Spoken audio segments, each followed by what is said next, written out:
60 రోజుల్లో మీతో ఇంగ్లీష్ అద్భుతంగా మాట్లాడిస్తాం. వెంటనే కాల్ చేసి జాయిన్ అవ్వండి.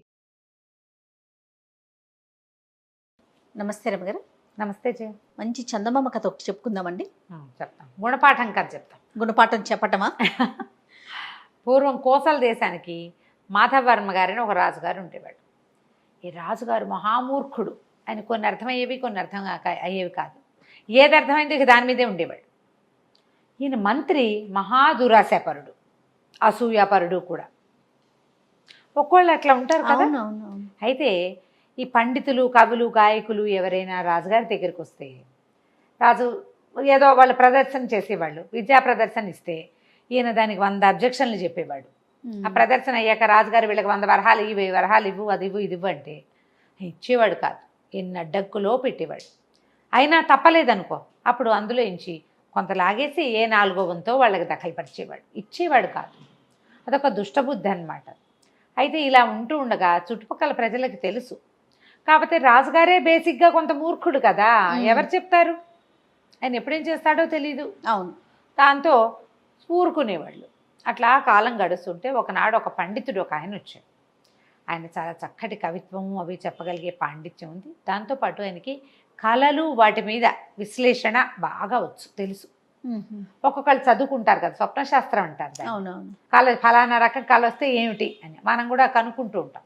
ఇలా కళ వచ్చింది, పీడకళ వచ్చింది, దేవుళ్ళు కనిపించారు, చనిపోయిన వాళ్ళు కనిపిస్తే ఎలా, అలాంటి వాటికి ఆయన సమాధానాలు చెప్పేవాడు. చాలా గట్టివాడు, అందులో మంచి పేరు. సరే, ఆయన వచ్చి రాజుగారి దగ్గర బ్రహ్మాండంగా పద్యాలు చదివారు.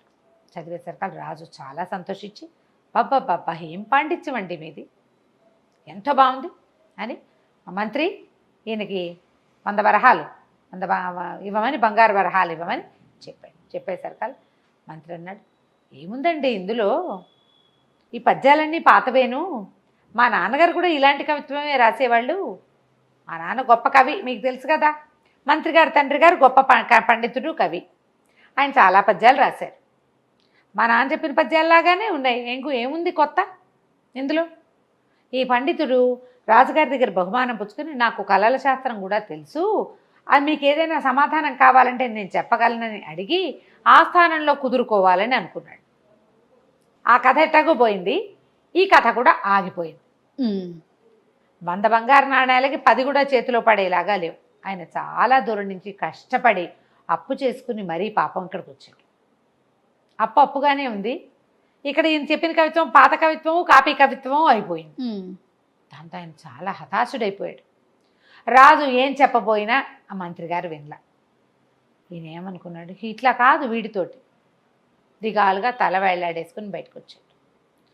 ఎవరిని కలిస్తే వాళ్ళ ఆ మంత్రి ఆయన అంతేనండి, ఇంకో పెద్ద మంత్రి గారు అట్లాగే చేస్తాడు, ఇలాగే ఉన్నాడు, ఫలానా అప్పుడెప్పుడు ఇలా చేశాడు, ఫలానా ఇప్పుడెప్పుడు ఇట్లా చేశాడు, మా మేనమామని తెస్తే ఆయన ఎంత అవమానించాడు, జ్యోతిష్కులను అంతే, కవులను అంతే, గాయకులను అంతే, పండితులను అంతే, సాముగరిడీలు ఆడేవాళ్ళు, వాళ్ళు ఇదంతా గరిడి అంతా ఆడేశాక 1 గంట అయిపోయిన తర్వాత ఇలాంటివి మా చిన్నప్పుడు చాలా చూసాం, ఇందులో కొత్త ఏముంది, దీనికి డబ్బెందుకు అంటాడు.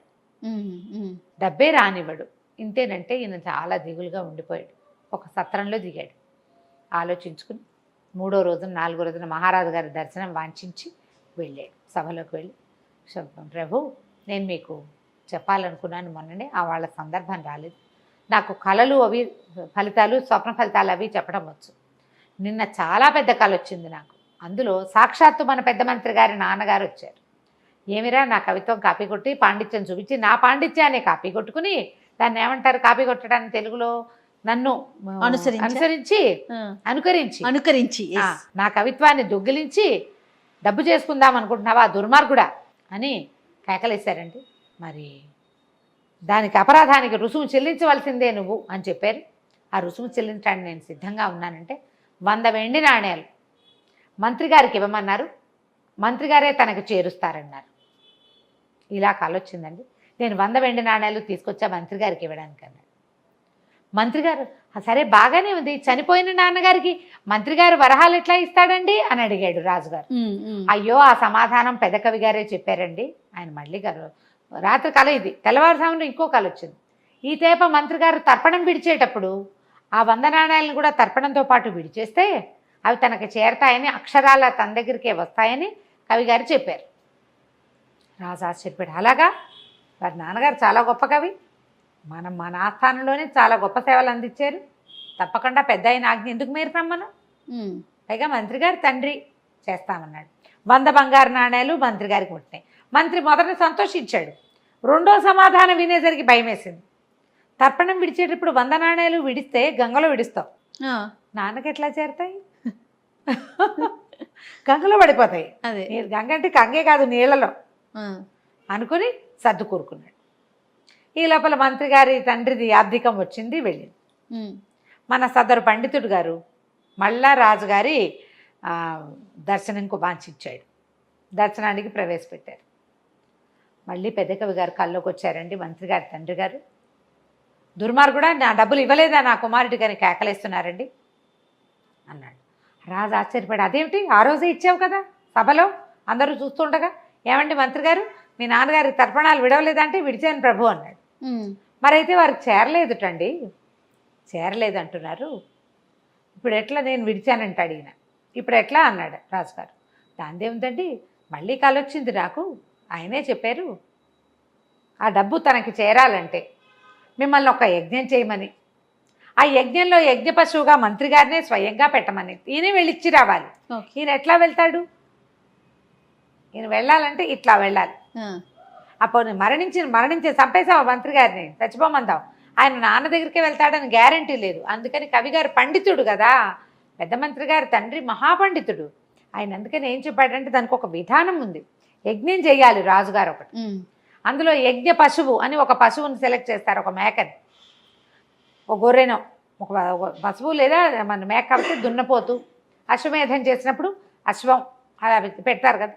యజ్ఞ పశువుగా ఏమో మంత్రి గారిని పెట్టుకోమన్నారు. మంత్రి గారి చేతిలో కనుక డబ్బులు పెట్టి పంపిస్తే వారికి లభిస్తుందిట అనగానే రాజుగారు ఒప్పుకున్నాడు. మంత్రి హతాశుడైపోయాడు, అయ్యో బాబోయ్ ఇంకేమైనా ఉంది, యజ్ఞ పశువుగా చేయటం అంటే ఏమిటి? ఊరికే ఏదో కూర్చోబెట్టడం కాదు, అంతేనా? పోయి రావాల్సిందే. ఈ పోయి రావాలంటే ఏం చేస్తారు? యూపస్తంభం అని ఒక స్తంభం పెడతారు. ఈ యూపస్తంభాల ప్రస్తావన కాళిదాసు కావ్యాల్లో కనపడుతుంటుంది, పాత కావ్యాల్లో మహాభారతం లాంటి చోట కూడా కనిపిస్తుంది. ఒక స్తంభం పాతి పశువుని దాన్ని కట్టేస్తారు మంత్రపూతంగా. 9 రోజుల పాటు హోమం చేయాలి. 9 రోజులు ఈ పశువు ఇక్కడే ఉంటుంది. ఇప్పుడు పశువు ఎవరు మనకి? సదరు మంత్రి గారు. ఈయన అక్కడ కట్టేయాలి. 9 రోజులు యూపస్తంభానికి కట్టేసి ఉండటం తలుచుకోగానే కాళ్ళు గచ్చగచ్చగచ్చగా వణికిపోవటం మొదలుపెట్టి భయం వేస్తోంది. ఏం చేయాలో తెలియలే. కాళ్ళ వేళ్ళ పడ్డా లాభం లేదు. మంత్రి రాజుగారు ఒప్పుకోడు. ఎందుకంటే తండ్రి గారు కవిత్వం తండ్రి లాంటిది అంటే ఒప్పుకున్నాడు. తండ్రి కల్లోకి వచ్చాడు అంటే ఒప్పుకున్నాడు. 100 వరహాలు తర్పణం అంటే ఒప్పుకున్నాడు. మరి ఇవన్నీ నమ్మినప్పుడు తండ్రి కల్లో కనబడి యజ్ఞం చేయమన్నాడు అనే విషయం కాదంటే ఎలా కుదురుతుంది? కుదరదు కదా. అందుకని ఏం చేశారు? యజ్ఞం స్టార్ట్ చేశారు. యజ్ఞం చేద్దాం, పెద్ద పండితుడు, ఆయన ఒక పండితుడు, గొప్ప కవి, ఆయన చెప్పినట్టు చేసేయాలి. ఇహ యజ్ఞ పశువుగా ఈయన కట్టారు. ఈయనకి పసుపచ్చ బట్టలు కట్టారు, పసుపులో తడిపిన బట్టలు కట్టి మెళ్ళో 2 వేపాండాలు వేలాడేసి చెట్టుకేసి రూపస్తంభానికి వేసి కట్టేశారు. లబో దిబో 3వ రోజు గడిచేసరికి హోమాలు జరిగిపోతున్నాయి, యజ్ఞానికి యజ్ఞం. ఈయన నోరెత్తలేడు, కాళ్ళు ఉనికిపోవటం మొదలుపెట్టే చచ్చిపోయాను అనుకున్నాడు 3వ రోజుకి. ఆ వాళ్ళు వీళ్ళు ఉంటే ఎవరి ఆ పండితుడిని నా దగ్గర పిలవండిరా అని బతిమలాడుకుని, బాబు నీకు దండం పెడతాను, నన్ను క్షమించు, పొరపాటు చేశాను, నీ పద్యాలు చాలా గొప్పవి, మా నాన్న పద్యాలు కూడా అలాంటివే కానీ ఆ పద్యాలు కావు, నన్ను క్షమించు, నన్ను వదిలిపెట్టేసంటే ఒప్పుకోలే ఇక పండితుడు. అట్లా ఎట్లా వదిలిపెడతామండి? మీరు ఎంతమంది ఉసురు పోసుకున్నారో, ఎంతమంది మీ వల్ల ఏ ధన సహాయము లభించక ఈ ఊళ్ళో పడి చచ్చిపోయిన వాళ్ళు ఎంతమందో, లేచక్కపోయిన వాళ్ళు ఎంతమందో, వాళ్ళందరి ఉసురు తగలాల్సిందే కాదు మీకు. కవిత్వం చెప్పి పోని 100 వరహాలు ఇమ్మన్నాడు, 50 అయినా ఇవ్వకూడదా? దానికోసం ఇంత దూరం వస్తే ఇచ్చే రాజుకున్నప్పుడు నీకేంటి బాధ? నీ అసూయ వల్ల కదా. నువ్వు బాగా ఇంకో 2 రోజులు నువ్వు కట్టేసి ఉంటే నీకు బుద్ధి వస్తుంది అంటే కాళ్ళ వెళ్ళా పడిపోయాడు మంత్రి పండితుడు. నన్ను వదిలిపెట్టేసి అంటే ఇంకో 2 రోజులు గడవనిచ్చి 5వ రోజున మహారాజా మళ్ళీ కలొచ్చిందండి, ఈ 5 రోజుల యజ్ఞాలకి మీరు వేసిన దక్షిణంతా మన మధ్యమంత్రి గారి తండ్రి గారైన కవి గారికి అందిద్దట. ఇక యజ్ఞం ఆపు చేయమని, యజ్ఞ పశువుని వదిలేయమని ఆయన చెప్పారు కళ్ళు అనగానే మహారాజు అన్నాడు, అలాగే ఆయన ఎలా ఆజ్ఞాపిస్తే ఎట్లా 5 హోమాలు చాలనుకుంటే 5వ రోజు హోమంలోకి పూర్ణాహుతి వేసేసి ఏదో ఒక గుమ్మడికాయ అవి ఇవి వేసి పూర్ణాహుతి చేసి దండం పెట్టేశారు. ఈ యూపస్తంభాన్ని కట్టేసిన పెద్ద మంత్రి గారిని విడుదల చేశారు. ఓ నెల 2 నెలలకి మనిషి అయ్యి 5 రోజులు తిండి తిప్పలు లేవు కదా, బతుకు జీవుడా అనుకుంటూ ఆ తర్వాత ఎప్పుడూ కూడా ఈ కవిగాయక పండిత పోషణకి అడ్డం పడేవాడే కాదు, అతని పద్ధతి మార్చుకున్నాడు అనమాట. గుణపాఠాలు ఇలా చెప్పాలి. ఎంత అద్భుతంగా ఉందో. అలా కట్టేయలేకపోయినా కనీసం అదే కదా రమ్మగారు, కట్ చేసేయాలి, వీళ్ళని కట్ చేయాలి ఎప్పటికప్పుడు ఎక్కడికక్కడ. కట్ చేస్తేనే బుద్ధి వస్తుంది. బాగుంది కదా. చాలా బాగుంది రమ్మగారు. నమస్తే. నమస్తే.